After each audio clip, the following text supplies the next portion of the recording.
चोली तो चीज दिखाई दे दिला जवार के मन बनियाई दे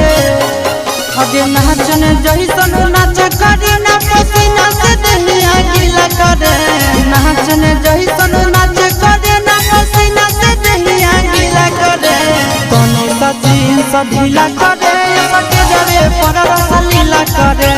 तने सजीन सा ढीला करे सके जरे पर रसलीला करे